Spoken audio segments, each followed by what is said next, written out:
Hai Source, selamat datang di channel Klik Source dan sekarang kita berada di segmen LMD Let's Movie Discussion. Oke, jadi di segmen kali ini Min Source lagi pengen nge-review sebuah film animasi dari Jepang yang berjudul Look Back. Film ini mungkin cuma tayang di CGV doang dan nggak tayang di semua bioskop ya. Kalau di XX1 mungkin cuma beberapa doang yang nayangin ini. Mungkin yang nonton animasi ini hanyalah orang-orang yang pada dasarnya suka film Jepang atau yang suka film-film animasi macam Studio Ghibli. Nah, jadi animasi Look Back ini tuh durasinya kurang dari 1 jam.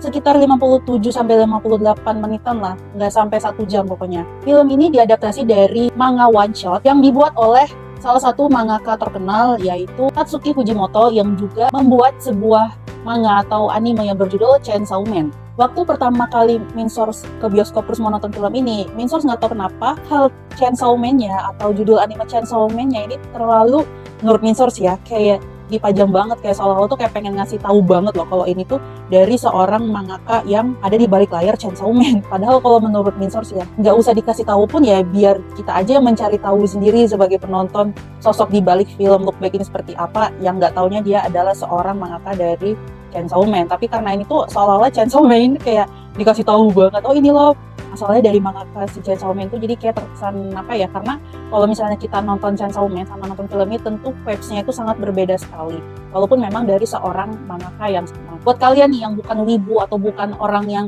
penggiat di Jepangan, pasti nggak tahu mangaka itu apa. Nah, mangaka itu adalah istilah untuk komikus. Nah, kalau di versi Jepang itu seorang komikus yang menggambar dengan style manga. Sebenarnya kalau di Jepang tuh sebutnya manga ya, bukan manga, tapi karena kita di bahasa Indonesia jadi sebutnya manga. Nah, itu mereka disebutnya mangaka. Dan kenapa film ini bisa cukup terkenal dan juga cukup heboh dibicarakan oleh para fans? Karena one shot manganya sendiri itu bisa dibilang cukup sangat relate dan cukup sangat menyentuh hati para calon-calon mangaka atau orang-orang yang bekerja di industri kreatif, terlebih lagi di industri komik. Mungkin bisa dibilang film ini adalah salah satu luapan emosinya si mangaka tersebut, si Tatsuki Fujimoto itu, atau mungkin ini merupakan kisah aslinya atau kisah nyata dari para mangaka-mangaka yang kemudian dibikin menjadi one shot. Untuk cerita animasi ini sih cukup simpel ya. Jadi ceritanya itu ada seorang anak SD kelas 6 yang bernama Fujino. Dia ini seorang cewek tomboy, terus dia juga orangnya tuh cukup ekstrovert ya. Dia sangat suka menggambar. Sering banget dia ngegambar komik 4 panel buat majalah koran sekolah. Ya mungkin pada saat itu emang masih zaman-zamannya komik manual ya. Jadi digambar secara manual dan dipublish di koran sekolah atau di majalah sekolah. Nah, di situ si Fujino ini mendapatkan banyak sekali pujian dari teman-temannya kalau misalnya dia itu sangat pintar menggambar. Nah, dikasih lihat juga tuh waktu di awal-awal ketika gambarnya si Fujino ini terilustrasikan di versi animasinya. Jadi dengan ala-ala style-style gambar-gambar komik anak SD itu dianimasiin, ceritanya itu divisualisasiin dari komiknya dia. Nah, kelihatan deh. Yang Min Source suka pas awal-awal episode ini, dilihatin gitu loh style gambar animasi sendiri sama style gambar di komik di dalam ceritanya itu. Jadi kelihatan perbedaannya, mana yang disebut komik, mana yang versi animasi. Nah, biasanya kalau kita nonton anime atau nonton animasi atau nonton komik-komik yang ceritanya itu ada komik di dalam komik, itu kan biasanya style gambarnya nggak beda jauh ya. Jadi kadang kita tuh ngerasa, wah karakter ini di dalam komik tersebut atau di dalam animasi tersebut dia adalah seorang komikus atau dia adalah seorang penggambar. Nah, tapi style gambarnya tuh biasanya style gambar komik dalam komik sama style gambar yang sepanjang animasi tersebut tuh nggak jauh beda, jadi kayak kita tuh kurang bisa mengimajinasikan. Nah, sedangkan di sini style gambar antara versi komik di dalam komik sama versi animasinya itu dibikin beda. Malah yang versi gambar komiknya itu ya, komik di dalam komik dibikin agak lebih nggak terlalu terstruktur gitu badannya. Jadi bisa kelihatan kalau itu adalah gambaran anak SD. Nah, singkat ceritanya nih, si Fujino ini suatu hari dia mendapati dari gurunya kalau gurunya tuh ingin memberikan slot komik 4 panel itu ke murid lain yang jarang banget masuk sekolah yang bernama Kiyomoto. Si Fujino ini tuh kayak dia tentu saja rada sombong gitu. Dia ngerasa ya udahlah kalau misalnya mau gambar tapi nggak bakal ada yang gambarnya lebih jago dari gue gitu istilahnya. Tapi tanpa disangka-sangka ketika si Kiyomoto ini sudah menggambar untuk komik 4 panel tersebut di koran atau di majalah sekolah, ternyata itu bikin si Fujino ini jadi kehilangan pujian karena ternyata gambarnya si Kiyomoto ini jauh lebih bagus dari gambarnya Fujino. Jadi saat itu si Fujino tuh ngerasa mentalnya down. Akhirnya dia tanpa lelah setiap hari, setiap jam, setiap waktu dia ngegambar terus. Sampai akhirnya dia tuh tanpa sengaja dia lupa mandi, terus dia lupa berkomunikasi sama teman-temannya yang biasanya dia sering bergaul sama teman-temannya, tapi dia jadi jarang, dia cuma diem doang dan dia hanya fokus menggambar. Gara-gara dia tuh nggak mau kalah banget sama si Kiyomoto. Nah, tapi pada akhirnya si Fujino ini kan akhirnya dia menyerah gitu. Dia ngerasa kayaknya kalau misalnya gue gambar terus gak bakal bisa nyaingin Kiyomoto deh. Akhirnya dia menyerah. Kemudian setelah dia lulus kelas 6 nih, setelah lulus SD, dia diminta untuk mengantarkan ijazah ke rumah Kyomoto. Si Fujino itu tadinya tuh sebetulnya nggak mau nganterin ijazah itu, tapi karena didesak sama gurunya, akhirnya berangkatlah si Fujino ini ke rumahnya Kyomoto, dan itu adalah pertama kali si Fujino itu bertemu dengan Kyomoto. Di situ diperlihatkan kalau sebelum masuk kamarnya si Kyomoto ya, si Fujino itu kan kayak dia diam-diam gambar komik 4 panel gitu. Terus kertasnya itu terbang langsung terselip ke bawah pintunya si Kyomoto. Nah, itu yang membuat si Kyomoto mau keluar dari ruangan. Nah, ketika pertama kali ketemu si Fujino ini, ternyata dia nggak nyangka kalau si Kyomoto itu adalah penggemarnya. Padahal si Fujino itu kan dia ngerasa, lu kan rival gue, lu kan orang yang udah menyaingi gambar gue. Tapi ternyata si Kyomoto sendiri, dia malah terinspirasi dari si Fujino, dan dia adalah penggemarnya si Fujino, sampai manggil Fujino Sensei, sampai minta tanda tangannya si Fujino. Nah, di saat itu si Fujino akhirnya dia egonya dia, atau dia rasa senangnya dia, rasa bangganya dia tuh kembali lagi, bangkit lagi, dan dia mulai untuk bersemangat menggambar lagi karena dia tahu kalau si Kyomoto ini ternyata mengagumi gambarnya. Intinya kan kayak dia udah mendapatkan pengakuan, dia udah dipuji lagi, jadi dia ingin menggambar lagi. Nah, singkat cerita, si Fujino ini akhirnya kerjasama dengan Kyomoto untuk membuat sebuah manga. Sampai di umur 17 tahun mereka sudah berhasil menerbitkan banyak manga. Kemudian singkat cerita nih, akhirnya mereka beranjak dewasa, dan si Fujino sama Kyomoto itu udah sering banget bekerja sama membuat komik bersama-sama atau membuat manga bersama-sama yang udah terbit di beberapa penerbit buku. Si Kyomoto ini bagian menggambar latar belakangnya atau menggambar backgroundnya. Nah, kalau si Fujino itu bagian yang menggambar karakternya. Untuk secara alur cerita, secara pacing ya, ini tuh lumayan agak cepet gitu. Jadi dari pas kecil atau jadi gede. Nah, karena ini tuh filmnya karena cuma 1 jam, ini berusaha untuk menampilkan inti-inti cerita dari film ini. Makanya ketika kita nonton, kayaknya cepet banget nih. Dari pas dia kecil atau udah gede. Nah, di situ diceritain nih kalau misalnya si Kyomoto tiba-tiba dia berhenti, dia nggak mau nerusin komik bareng si Fujino lagi. Nah, di sini mulai udah ada konflik-konfliknya. Ini tuh jadi memperlihatkan juga sosok aslinya Fujino, ego besarnya si Fujino itu seperti apa. Ketika si Fujino itu bilang kalau si Kyomoto itu nggak akan bisa masuk ke sekolah seni atau nggak akan bisa meneruskan hidup tanpa si Fujino.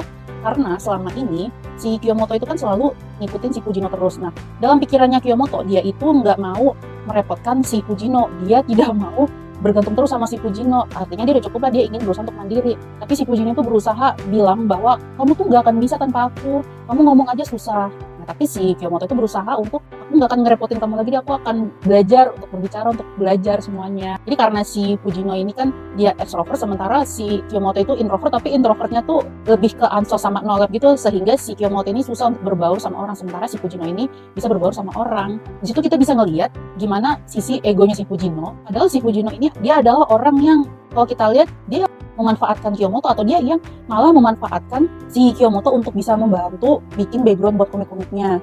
Tapi malah dia tuh jadi kayak berkebalikan untuk menyudutkan si Kyomoto, bilang kalau seolah-olah si Kyomoto ini tuh nggak bisa tanpa dia, itu tuh nggak bisa tanpa gue. Padahal sebenarnya kebalikannya, tapi itu tertutupi sama egonya si Fujino. Nah, pada akhirnya si Kyomoto ini bilang, ya udah aku nggak bisa ngikutin kamu lagi. Akhirnya si Fujino ini meneruskan komiknya sendirian. Dia juga berusaha mencari asisten yang lain ya, walaupun memang ketika dia berusaha menggambar sendiri atau dia mencari asisten pribadi sendiri, itu tidak seperti atau tidak sehebat si Kyomoto. Nah, suatu hari si Kyomoto ini ternyata dia meninggal karena dibunuh. Jadi si Fujino itu ngedengar berita kalau kampus tempat si Kyomoto kuliah itu didatengin sama orang pria asing. Nah, si pria asing itu membawa kapak. Nah, itu tuh permasalahannya tuh gara-gara gambar di internet gitu loh. Jadi mungkin si prianya itu ngerasa marah karena gambar dia yang di internet itu kayak kecolongan, atau ada yang ngupload gambarnya sama kayak dia tapi itu tidak mengatasnamakan dia. Jadi yang diserang itu ya kampusnya si Kyomoto. Nah, kebetulan Kyomoto ada di situ dan dia diserang sama pria kapak itu dan akhirnya meninggal. Pada saat itu si Fujino, dia itu merasa bersalah banget atas meninggalnya Kyomoto. Dia sampai menyalahkan dirinya sendiri. Dia menganggap bahwa kalau pada saat itu dia tidak menggambar komik 4 panel lalu dia masukin ke kolom kamarnya si Kyomoto nggak akan keluar rumah, dan Kyomoto nggak bakal jadi komikus bareng dia, dan Kyomoto itu nggak bakalan mau untuk sekolah atau nggak bakalan mau untuk kuliah. Pokoknya si Fujino itu jadi menyalahkan dirinya sendiri. Nah, waktu nonton di scene itu ya, di part itu ya, Min-source tuh ngerasa sepertinya pemikirannya si Fujino ini jadi kayak terlalu dangkal deh. Padahal kan yang namanya kematian itu kan takdir ya, itu tidak bisa kita ubah. Nah, pada saat itu si Fujino ini kan kemudian dia merobek komik 4 panel yang pernah dia bikin.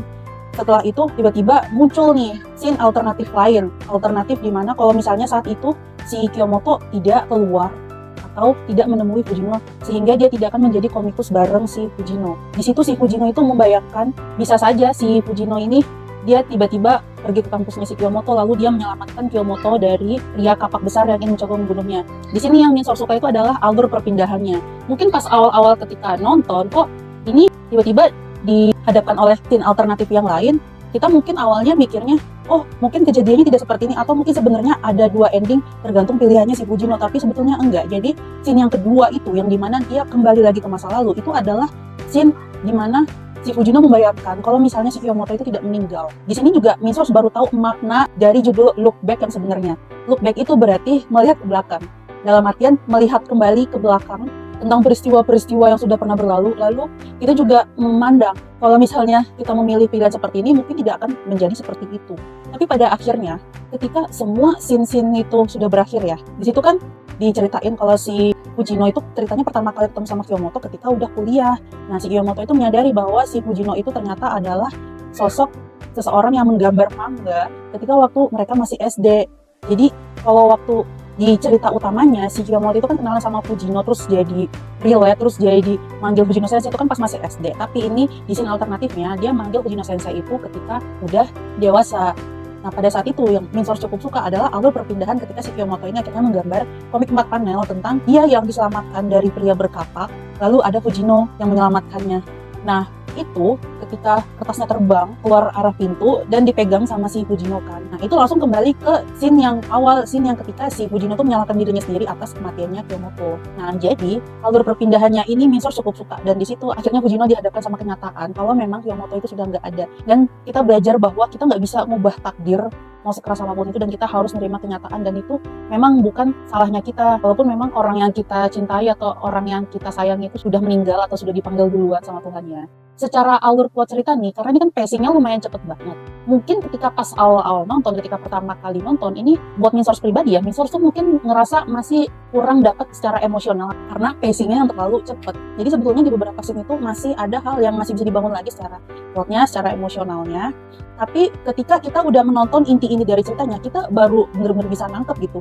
Oh, memang dibikin sesingkat ini, tapi kita harus bisa mencerna makna di balik cerita ini, atau menangkap makna di balik film yang durasinya cuma 1 jam ini. Dan lagi Min Source juga mau bilang film ini memang lebih relate ke orang-orang yang bekerja di bidang komik atau di bidang kreatif lainnya ya. Kalau orang-orang yang biasa atau yang pekerjaannya bukan di bidang-bidang industri hiburan atau di industri kreatif, pasti nggak akan terlalu relate sama ceritanya. Bahkan mungkin mereka jadi kurang bisa menangkap apa inti cerita di balik film yang durasinya cuma 1 jam. Karena memang emosi yang dibangun itu sangat singkat, itu cuma naruh inti-intinya doang. Jadi dari inti-inti cerita itu, kita yang harus untuk bisa menerka-nerka sendiri apa sih makna di balik inti dari setiap cerita itu, apa sih makna di balik setiap emosi-emosi karakter yang mungkin menurut Min Source ya, konfliknya itu nggak banyak, konfliknya itu cuma diceritain secara plot-plot, secara cepat. Tapi memang di situ kita yang harus bisa mendeskripsikannya sendiri, dan kita yang harus bisa untuk relate sendiri gimana emosi seorang mangakanya itu. Dan memang dari cerita yang durasinya hanya 1 jam ini, kita jadi punya banyak pelajaran. Salah satunya yang Min Source dapat banget pelajaran itu adalah ketika seseorang yang sudah menjadi mangaka populer atau seseorang yang memiliki karya dengan baik, pasti dia memiliki sebuah ego atau memiliki sebuah kesombongan ya, karena udah dipuji-puji sama orang lain atau karena udah diakui sama orang lain, tanpa sadar dia jadi memiliki sebuah ego atau sebuah kesombongan itu sendiri, yang pada akhirnya ketika seseorang yang dia cintai itu tiba-tiba meninggal, dia jadi kayak menyadari suatu hal akan egonya. Mungkin yang Min Source kurang suka adalah scene ketika si Fujino itu jadi kayak menyalahkan dirinya sendiri atas meninggalnya si Kiyomoto. Padahal kalau buat Min Source pribadi itu bukanlah suatu hal yang bisa menyadarkan seseorang itu akan egonya sendiri, karena dia tuh jadi ngerasa wah dia nggak seharusnya mati. Itu malah sesuatu yang istilahnya itu jadi kayak nyalahin takdir, atau itu jadi kayak sesuatu yang dia ngerasa harusnya dia bisa kontrol takdir itu tapi dia bisa. Jadi kalau menurut Min Source sih agak kurang gitu loh di part tersebut ya, karena menurut Min Source ini itu feel-nya itu dapat ketika si Fujino ini akhirnya dia harusnya bisa menyadari egonya dia selama ini sebagai mangaka itu kayak gimana. Dan menurut Min Source, cara untuk menyadarkan egonya dia itu jangan dengan ketika si Kiyomoto-nya udah meninggal, atau ketika si Kiyomoto-nya udah meninggal. Min Source berharap si Fujino itu menyadarinya tuh bukan ketika dia ngerasa dia bisa mengubah takdir agar si Kiyomoto-nya tidak meninggal, tapi dia jadi menyadari suatu hal bahwa dirinya dia itu harusnya tidak bersikap sombong kepada Kiyomoto. Ketika si Kiyomoto ini dia pengen bisa meneruskan kuliah seni, dia nggak bisa bikin komik bareng si Fujino lagi. Di situ Minsource berharapnya kejadian tersebutlah yang membuat si Fujino berpikir bahwa dia nggak bisa memaksakan kehendaknya dia, atau nggak bisa memaksakan, atau dia jadi nggak boleh memposisikan bahwa dirinya itulah yang pokoknya kalau tanpa gue lu nggak bisa apa-apa. Tapi walaupun pada akhirnya ya di ending si Fujino ini kan sadar dia nggak bisa mengubah takdir, dia nggak bisa mengubah kalau Kiyomoto pada akhirnya memang sudah nggak ada. Tapi pas di akhir-akhir itu memang lumayan terasa bahwa si Fujino ini jadi menyesali bahwa dia harusnya nggak boleh punya ego seperti itu. Bahkan waktu di akhir-akhir si Fujino ini dikasih lihat kalau dia menggambar tapi dia kayak kurang menikmati gambar. Dia tetap menggambar, tetap menjalani, tapi dia merasa kayak ada yang hampa, kayak ada yang kosong. Tapi memang makna dari cerita ini yang Minsource tangkap adalah tentang bagaimana seorang mangaka atau tentang bagaimana seseorang yang memiliki karya itu tiba-tiba suka didasarkan atau suka dihauskan oleh egonya sendiri, oleh ego kesombongannya. Dan disinilah kita belajar agar kita sama-sama bisa mengontrol ego tersebut supaya tidak lebih besar. Nah, mungkin kurang lebih itu secara plot dan juga secara inti cerita ya. Nah, kalau dari sisi pewarnaan di dalam film animasi ini atau dari sisi style gambar, buat Minsource pribadi sih sebetulnya kalau untuk dari style gambar atau dari style animenya memang kalau menurut Minsource tuh agak kurang serak di Minsource ya. Tapi ini tuh penilaiannya subjektif. Nah, sedangkan kalau misalnya kita bandingin sama anime karya Chainsaw Man-nya, itu memang secara garis-garis tekstur itu lebih tajam dan lebih halus. Di sini itu memang kelihatan dibikin sengaja nggak halus karena untuk memperjelas bahwa ini adalah cerita tentang komik. Jadi dari tekstur garis-garis atau line artnya yang nggak terlalu halus, film ini seolah ingin menciri khaskan bahwa film ini menceritakan tentang seorang mangaka atau menceritakan tentang kehidupan di dunia industri komik. Makanya sengaja dibikin line artnya nggak yang terlalu halus. Apalagi kalau secara style gambar, kalau buat Minsource pribadi mungkin kurang sukanya karena tiap karakternya itu rambutnya tuh hampir-hampir sama ya, kayak warna-warna hitam atau coklat gelap. Jadi buat Minsource pribadi kurang bisa ada pembeda untuk setiap karakter. Pembedanya itu maksudnya nggak terlalu signifikan atau nggak yang terlalu banyak gitu. Paling dibedainnya cuma dari pakaian atau dari jenis rambut atau dari guratan-guratan garis-garisnya. Sementara kalau dari wajah ya itu nggak terlalu ada pembedanya gitu kalau menurut Minsource ya. Kalau untuk secara pemilihan warna ya mungkin Minsource tuh lebih suka ketika adegan-adegan yang komik ini dianimasikan, terus ini tuh jadi kelihatan lebih berwarna daripada cerita di sepanjang filmnya yang memang mungkin berwarna tapi nggak yang terlalu banyak warna. Dan memang kalau di film animasi ini kerasa banget itu nggak terlalu banyak shading tiap karakter, nggak terlalu banyak gradasi tiap warna. Memang berbeda sama anime-anime lain karena memang anime ini menurut Minsource tuh jadi kayak memperlihatkan sisi gambarnya mangaka tuh yang kayak bener-bener realistisnya dia kalau misalnya nggambar tuh nggak halus gitu. Tapi mungkin ini memang disengaja. Nah, biarpun begitu, Minsource itu tetap nyaranin atau tetap ngerekomendasiin film ini untuk tetap bisa ditonton karena pelajaran yang kita dapat itu maknanya cukup dalam, yaitu tentang ego, yaitu tentang kepribadian diri kita. Nah, itu adalah pelajaran inti yang bisa kita dapat untuk semua orang walaupun orang tersebut tidak berada di dunia industri kreatif. Nah, kurang lebih segitu dulu aja review jujur dari Minsource kali ini. Kalau misalnya sources nih punya pendapat yang berbeda, punya bahasan diskusi yang berbeda, boleh tulis aja di kolom komennya. Secara keseluruhan, Minsource mau kasih rating film ini 7/10. Oke, sekian dulu review film kali ini. Jangan lupa subscribe channel Clicksource untuk menikmati konten-konten kami yang lainnya. Segmen Let's Movie Discussion akan selalu tayang tiap weekend. Jangan lupa klik tombol lonceng supaya nggak ketinggalan sama update video kita. Jangan lupa follow juga sosial media kami supaya nggak ketinggalan mendapatkan update konten fresh setiap harinya. See you!